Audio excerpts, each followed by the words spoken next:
Good morning. It's 5:30 in the morning, absolutely freezing. It's pitch black. I've literally just got out of bed. This is my get out of bed look. I've not had a wash, I've not done my hair. I want to talk to you about quitting your 9 to 5 to follow your dreams. Now, it's something we all dream about doing, but not many people do it because it is a bit reckless, especially when you've got bills to pay and things like that. But you've still got to push for your dreams. And when it's almost there, when it's almost time, you should go for it. You should absolutely go for it. I would never quit a job unless I've got something else to build up on the sideline. I've been watching Doe Dash's video again this morning. I watch all her videos. She's fantastic. And she quit her 9 to 5 to do door dashing on the side and posted videos all about it. And do you know what? I've had jobs all my life, and I've worked in a factory. I worked at Toyota, and I was on the production line for a few years, building cars, working shifts. But I used to have to drive an hour there every day and an hour back. And there was overtime, which was compulsory. Compulsory overtime. You had no decision in the overtime. And it was anywhere up to 2 hours, depending on how many cars you'd built in the day. Oh, Dad at work. This is from my daughter, obviously. But I've always done stuff on the side. So I started off, when I was at Toyota, I found some software for sale on eBay, and it said make money placing bets on horses. I thought, why not? Why not? Sounds pretty cool. You will not believe this. You will not believe this. So I got this software. It was called, I can't remember what it was called. It was from a guy called Tubby Custard. And it was basically a software that calculated all the odds, and you followed a tipster, a certain tipster, which was in a newspaper. And this tipster gave his, what he thought was going to be the winning horses in each race, in each day. And there was like up to 20 picks every single day. And I thought, I'm going to try this. I tried it. And it worked. And it worked absolutely amazing for 3 months. And then it went really bad.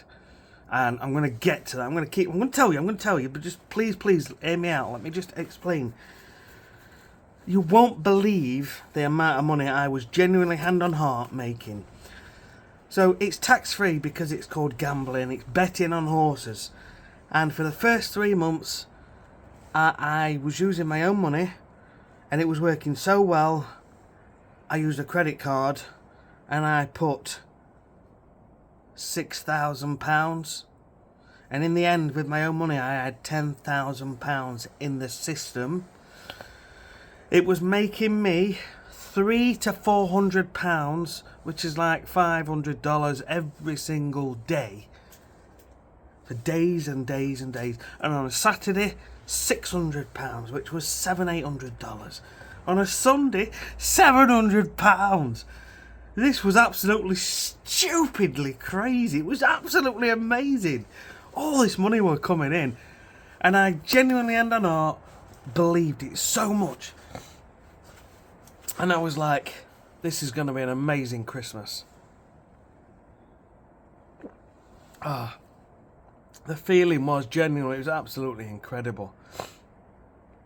And we would sit and watch these horse races every single day on the TV, and we'd be so excited. We're like, yes, come on. And yeah, obviously you had to pick a winner. He had to pick a winner, and eventually, once that winner came in, you won on every single race previously, even if they hadn't won, because you were putting more and more on as the races progressed until you got a winner. So it recouped all your money in one win from all the previous losses. And it was good. But after 3 months, it went wrong. It went massively wrong. What happened was, the bookmakers could see that I was putting really, really big bets on. I needed to put big bets on to recoup all the money that was invested in all the other races. And they limited me. They limited me. So I was no longer able to put these big bets on, and I'd placed several big bets. I'm talking 800, 900, £1,000 on like 5 or 6, 7, 8 bets. And because of that, I couldn't recoup the money. And I was still losing money. We hadn't reached a winner yet. And I ended up losing £10,000. Which I'll never forget, because you don't forget something stupid like that. And it's only afterwards, in hindsight, that you think, could have done it differently. Maybe I should have stopped after so many.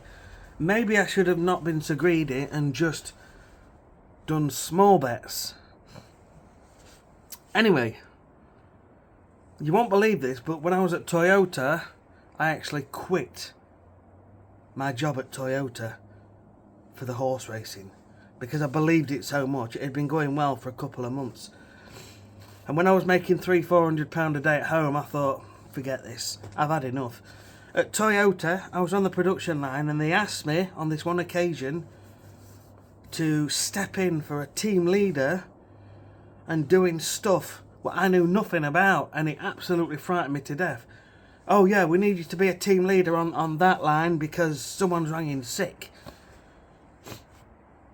I says, but I've never done it before, and I can't go in and repair those bolts, and I can't do this, and I can't fix that. Just go and get it done. So I got my coat on, and I left.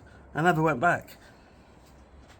And then it was only a month later that it all went downhill. So that created a lesson for me. You don't just jump from one thing to another. Some people do, and some people are lucky. I'm not saying it won't happen, but if you've got commitments, family, mortgage, rent, things like that, you don't want to do something as outlandish as that. If you've got all these commitments, unless you've got a big pile of money, what you've built up as a safety neg. Safety neg?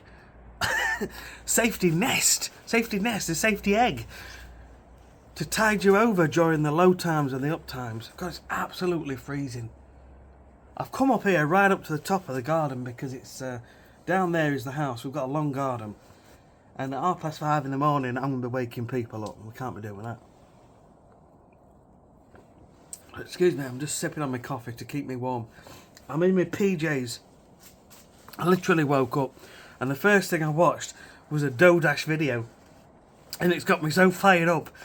It's got me so fired up, and I'm so excited. And I come up here and I thought, I need to share this. I need to talk about this. So here I am talking all about it. Yeah, so I've had other jobs since then. Obviously, I've got myself other jobs and kept things going. I wasn't so reckless with things like that. But I've always had that spirit to earn extra money on the side. I've always done that. I've done it for years. Even 20 years ago, I'd got a job delivering fruit and veg in a 7.5 ton truck van thing. And I started selling firewood for one of my customers, actually, but we became friends. And he was chopping up wood pallets, storage pallets. And I said, I'll go around the shops. And I sold it, and I did, and I sold it to a few shops. Anyway, so that's always been with me, that spirit. So the best thing you can do, if you want to do this, you want to quit your 9 to 5, is build something up on the side. And make sure it's making regular, steady money. Whatever it is you do, there's always something. Even if it's YouTube, even if it's doing this, start. There's no entries, no barriers to entry when you're doing YouTube. Right now, it's one of the best things, and it's, you look on YouTube and you see these videos and it says, oh, YouTube's on easy mode.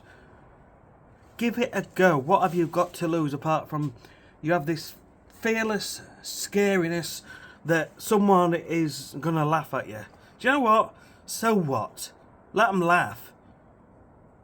Yeah? Because surprisingly, most people are never going to watch your videos, especially your family and friends, because it might not be something that they're interested in, so they won't be searching for it. You're only going to find people like you that are interested in making extra money on the side, that are going to look at your videos. And if you are genuinely excited and genuinely passionate, good things come. And I tell you something, let it build up. If it takes a year, if it takes 2 years, don't worry, right? I started my own business. I was married. I started my own business. Well, I left. Me and my wife split up. We ended up getting divorced. I'll share that in another video and how my life sort of happened. But I met my now wife, moved in, and we were obviously meant to be together because she supports me massively. And she's been the driving person behind me, and that means a lot, having someone who supports you. So I started doing gardening in the evenings and weekends and treating people's lawns because that's what I knew. And I built it up, and I was out till 9 o'clock every single night in the summer because it was still light. And I was cutting people's grass, I was cutting the hedges, I was digging the borders. I didn't use machines after a certain time out of respect for people and children going to bed. But I was digging borders and doing things like that. Anyway, do what drives you. Because it builds. If you want it, it builds and it will come. I promise you. Listen, have a great day. Don't give up on your dreams. See you on the next video.